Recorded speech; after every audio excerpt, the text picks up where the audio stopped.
정관용의 지금 이 사람. 여러분 안녕하십니까, 정관용입니다.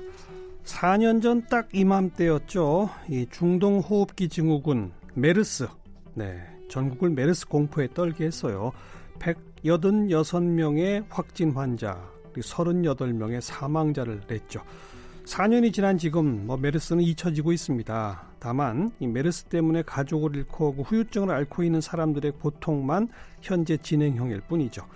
그래도 당시를 생생하게 기억하면서 이 환자와 그 가족들과 고통을 나누며 함께 아파하는 분들이 있습니다. 그 환자들과 함께 격리 수용됐던 의료진들이죠. 그래서 오늘 메르스 사태 당시에 중환자실에서 환자들과 함께 격리 생활을 하며 당시 상황을 간호사의 편지로 전했던 김현아 간호사를 함께 만나보겠습니다.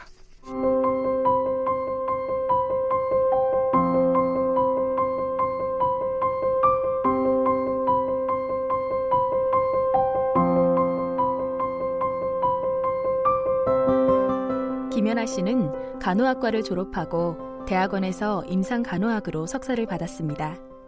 간호사의 삶을 글로 풀어내고 싶은 마음에 방송통신대학교 국어국문학과에서 문학을 배웠습니다. 조선일보에는 병원에서 대접받기로, 동아일보에는 김연아 간호사의 병원 제대로 알기라는 제목으로 칼럼을 연재하며 병원 생활에 대한 정보를 독자들과 나누었습니다.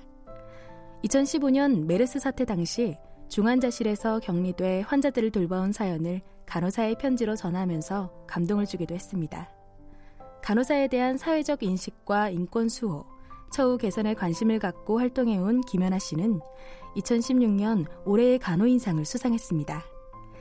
21년 2개월 동안 이어온 현직 간호사 생활을 마치고 간호사의 현실을 담은 책 나는 간호사 사람입니다를 출간했으며 현재는 책의 내용을 바탕으로 국내 최초 간호사가 주인공인 메디컬 드라마를 집필 중입니다. 나는 간호사 사람입니다. 이 제목의 책을 쓰신 김현아 간호사 모셨습니다. 어서 오십시오. 네, 안녕하세요. 김현아입니다. 지금은 간호사 일을 그만두셨다고요? 네, 지금은 그만뒀습니다. 2017년도 7월 말로 사직을 했고, 그리고 이제 그러니까 대한민국 간호사의 현실을 알려주는 책이 없고, 그래서 그런 책을 예전부터 쓰고 싶었어요. 그러니까 환자들과의 사연, 어떻게 보면 삶과 죽음이 멀지 않다고 느꼈던 시간들이기 때문에, 그렇죠. 네, 그런 환자들 돌보면서 느꼈던 것, 그리고 메르스 사태 당시 그 한가운데, 어떻게 보면 그 사태 한가운데 있었는데, 거기서 의료진으로서 느꼈던 점과 그리고 어떤 각오 같은 거를 한 번쯤은 글로 남겨보고 싶었습니다. 네. 4년 전 어느 병원에 계셨어요? 4년 전에 한림대 동탄 성심병원 책임간호사로 있었습니다. 그때 메르스 터지고 어떤 일들이 있었습니까? 병원에서.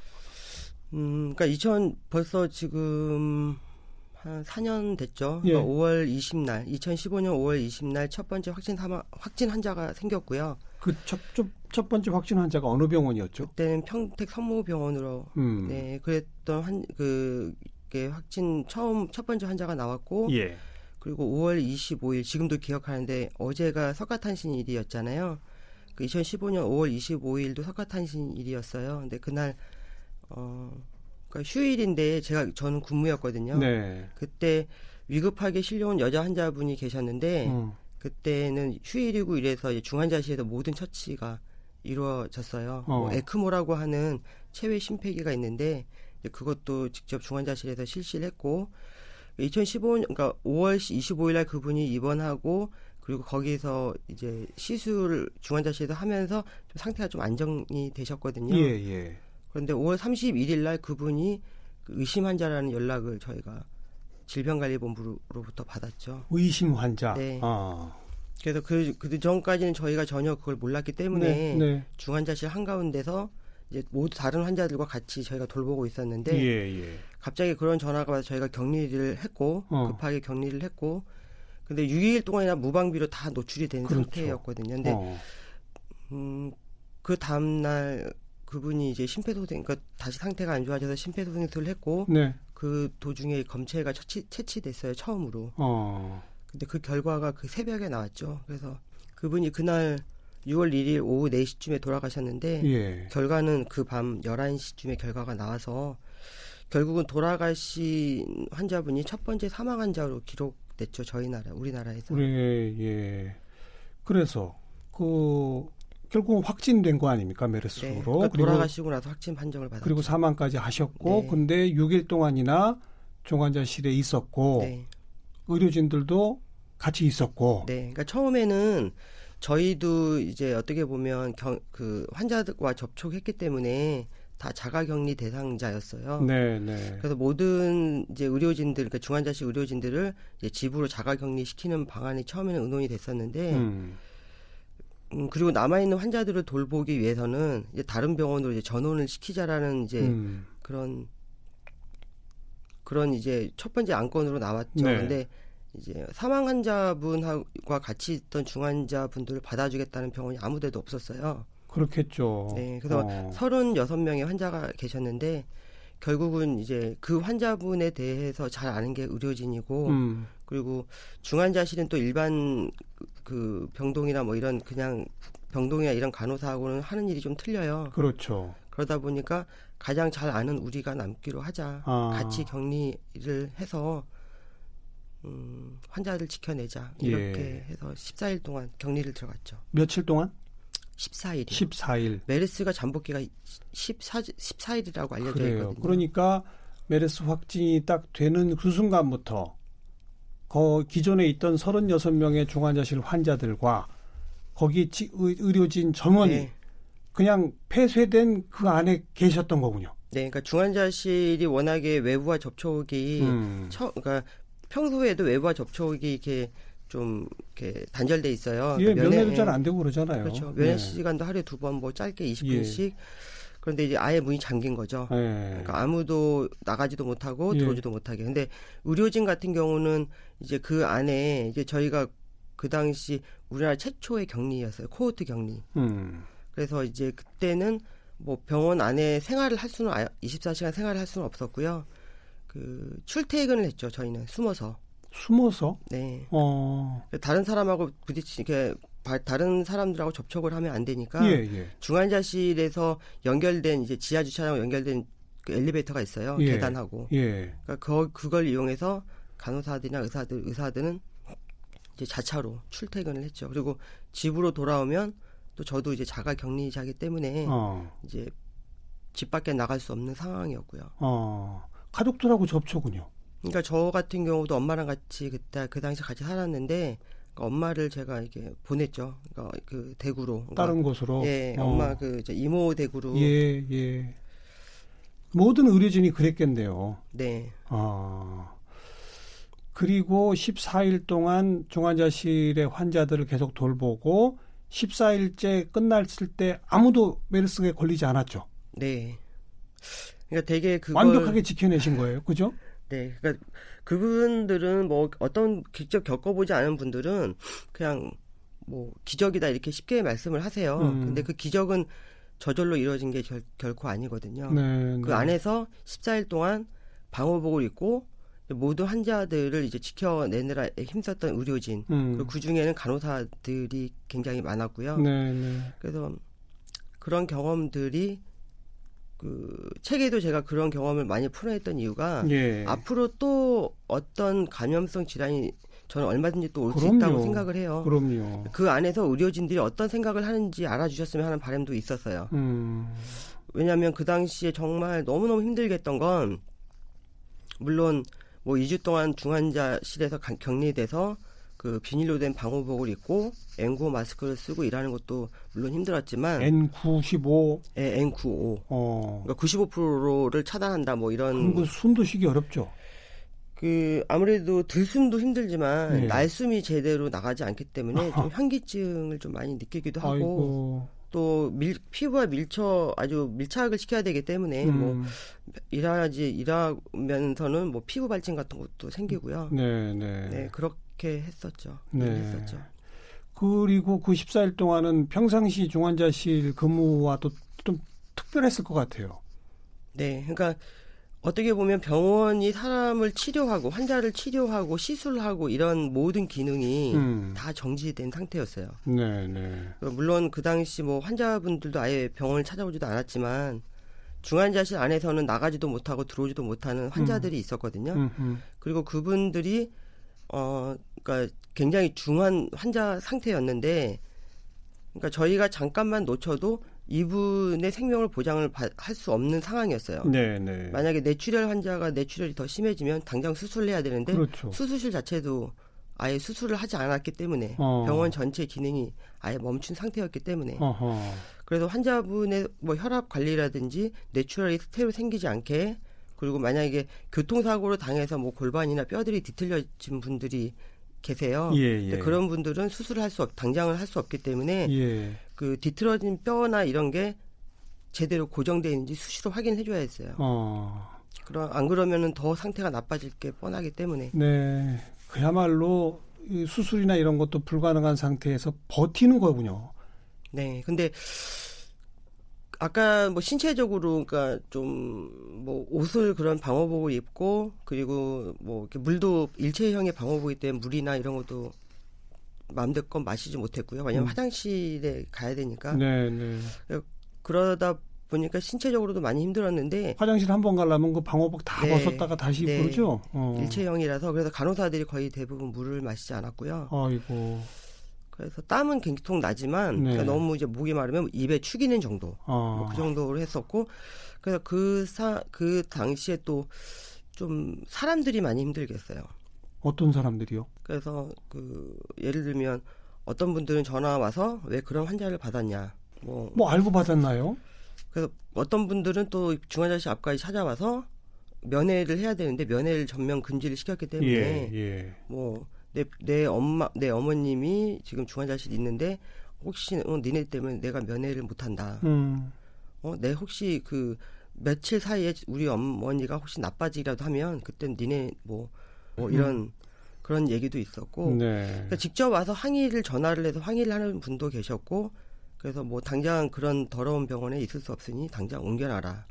옮기겠다는 사람들이 있었겠죠. 네. 근데 못 옮기는 거잖아요. 그렇죠. 아무데도 받아주는 데가 없었을 뿐더러, 네. 그리고 어쨌거나 안에서 2주 동안에, 그러니까 메르스라는 질병이 2주 동안에 잠복기를 거치기 때문에 그 안에서 누가 걸렸는지는 증상이 발현되지 않으면 아무도 모르는 상태였어요. 네. 그래서 우선은 설명을 알아듣게 해드려도 이제 나중에는 이제 말씀하시는데 보면 약간 좀 혐오의 기운, 좀 그런 게 느껴졌죠. 그래서 속이 많이 상했어요. 그래서 중환자실 자체가 아예 격리가 되어 있는 상태였고, 그 일반 그냥 병동에는 그냥 똑같았어요. 그러니까 거기는 격리 지역이 아니기 때문에.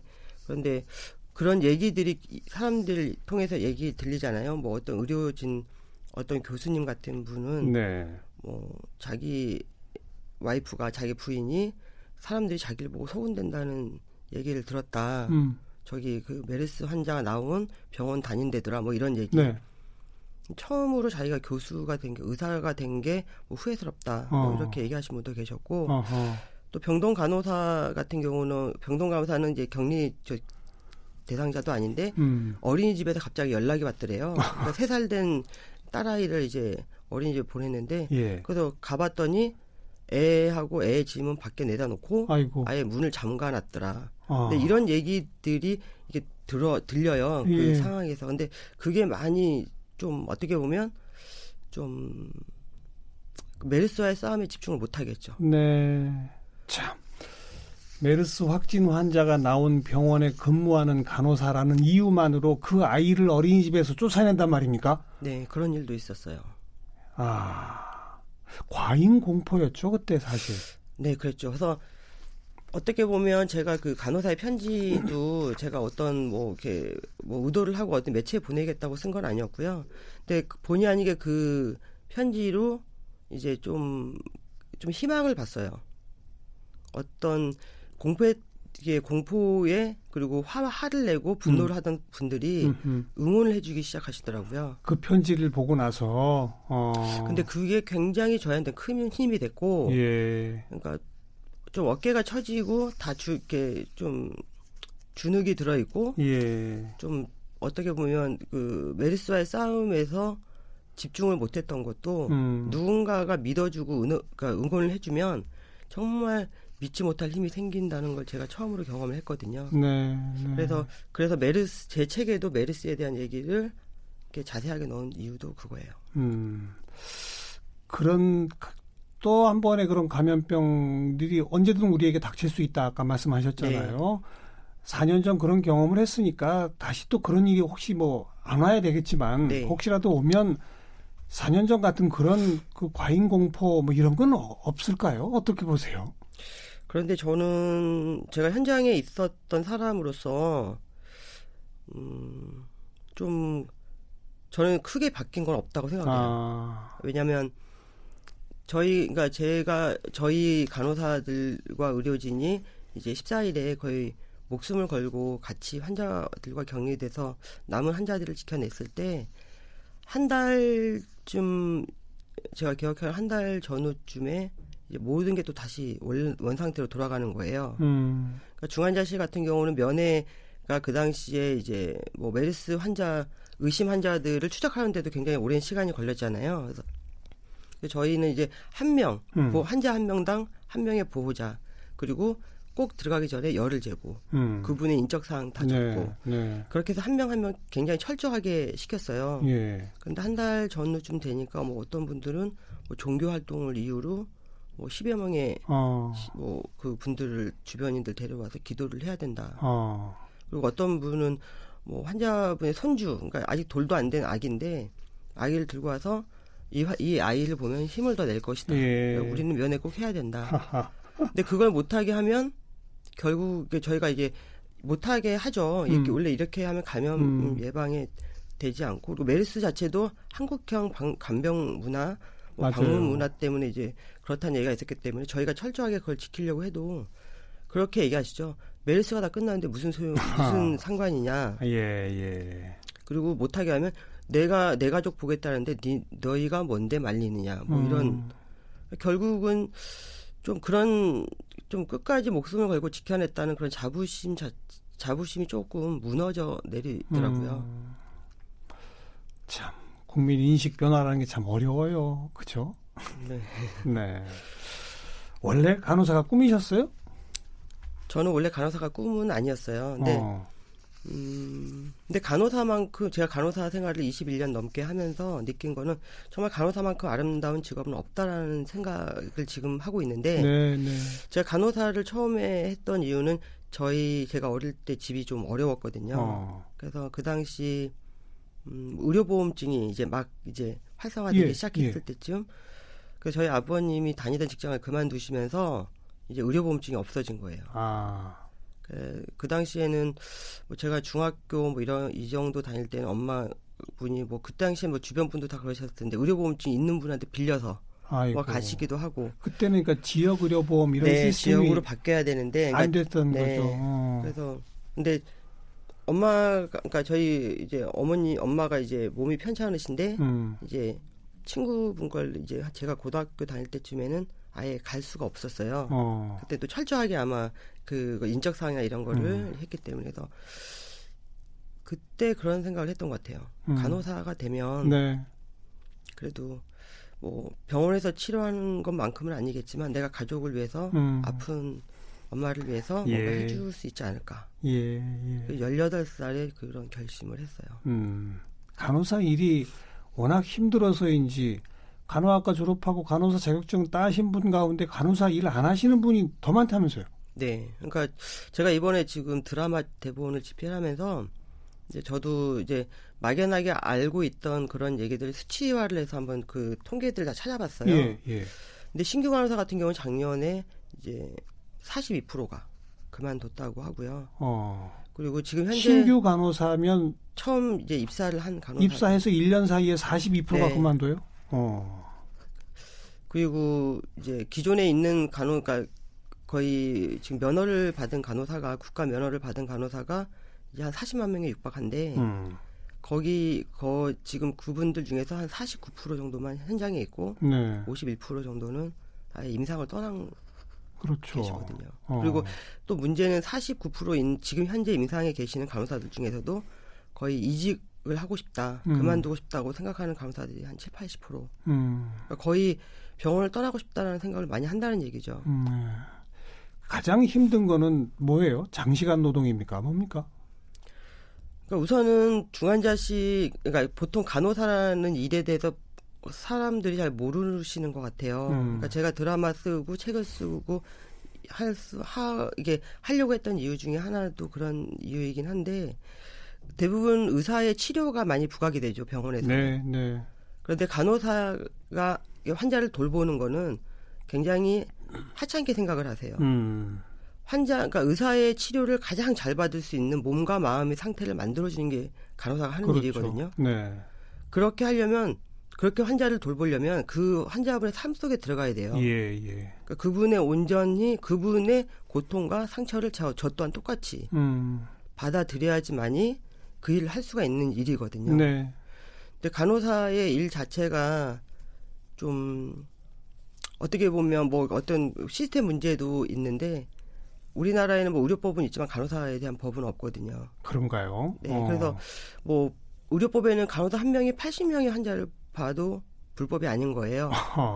근데 몇 년 전에 있었던 미장 세종 사건처럼 병원 내에서도 왜 불이 난다고 생각을 해보세요. 예. 어떻게 간호사 한 명이 80명의 환자를 옮길 수가 있겠어요? 말이 안 되죠.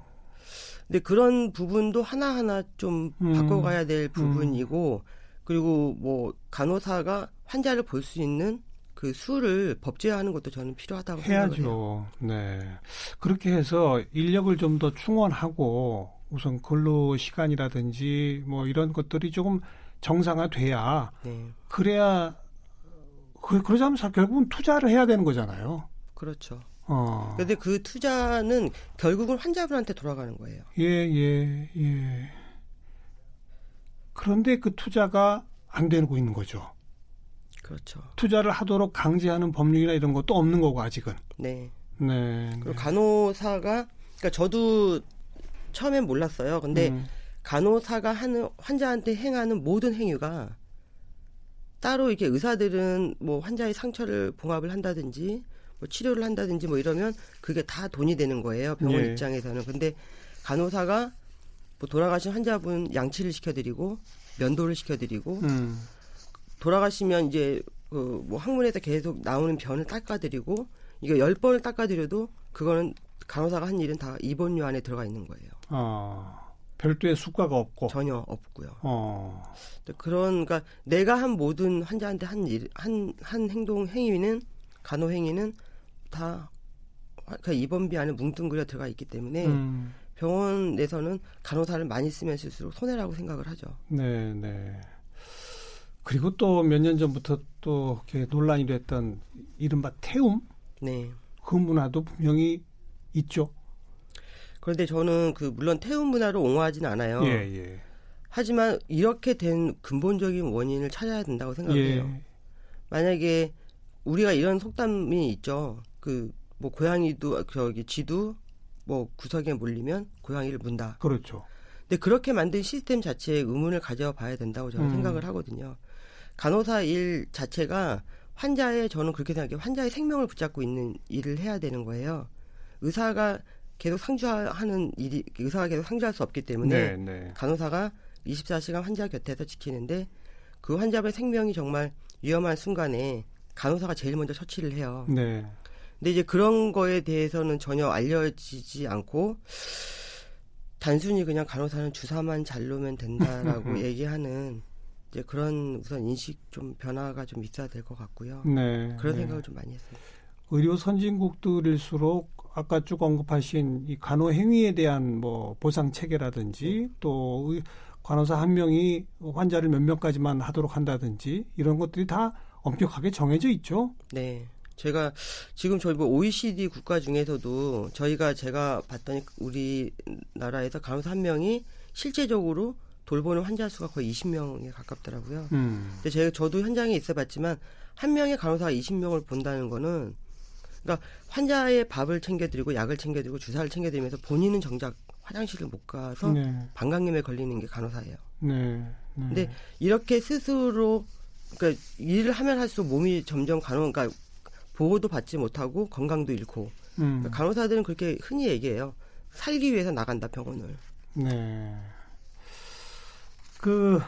나는 간호사 사람입니다라는 책 펴내셨고 조금 아까도 언급하셨습니다만 메디컬 드라마. 네. 이건 주로 어떤 내용입니까? 우선 책의 내용을 바탕으로 책은 에세이 형식으로 썼는데요. 그러니까 제가 오래전부터 글을 쓰고 싶다는 생각은 많이 해서 제가 드라마 대본 공부를 한 적이 있었어요. 근데 그때 당시 제 꿈은 정말 저는 제가 하는 일에 너무 보람이 있었고 정말 이렇게 아름다운 직업을 왜 간호사라는 직업을 사람들이 모를까? 보여줘야 되지 않을까? 그래서 드라마 대본 공부를 했었고 그리고 뭐 한 공모전에서는 최종심까지 올라갔기도 했었고요. 근데 제가 지금 쓰는 그러니까 간호사들끼리는 그런 얘기도 하거든요. 의학 드라마 안 본다. 왜냐하면 간호사의 너무 왜곡된 모습이 드라마 자체에서 너무 많고 지금까지 메디컬 드라마가 없었던 건 아닌데 대부분 그냥 의사 위주였죠. 의사 중심이죠. 의사 위주로 얘기를 하다 보면 간호사들은 항상 응급 상황에 뭐 어쩔 줄 몰라서 의사를 뭐 찾으러 다닌다든지 쩔쩔 매는 모습만. 그리고 뭐 한가롭게 의사는 정말 환자를 살리려고 그러는데 뭐 간호사는 한가롭게 뭐 커피를 들고 뭐 여기저기 말 옮기고 다니면서 정말 그런 한심한 사람으로 그려지는 경우가 많았어요. 그러네요. 근데 그 환자와 그 간호사가 어떻게 보면 가족보다 더 가까운 관계가 될 수도 있어요. 저는 제가 직접 경험했기 때문에. 근데 그런 정말 삶과 죽음 사이에 있는 분들 그분들이 마지막 가는 모습 끝까지 지켜주는 그런 좋은 직업인 간호사를 왜 모를까 이런 생각을 많이 했었죠. 그러니까 이번 드라마는 간호사가 중심인 메디컬 드라마입니까? 네. 최초로 나오겠네요. 우리나라에서는. 네. 우리나라 그러니까 미국이나 일본은 있더라고요. 그런데 우리나라는 간호사가 주인공 드라마는 처음입니다. 언제쯤 우리가 볼 수 있을까요?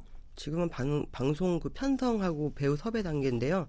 내년 상반기쯤으로 예상을 하고 있습니다. 내년 상반기? 얼마 안 남았네요. 네.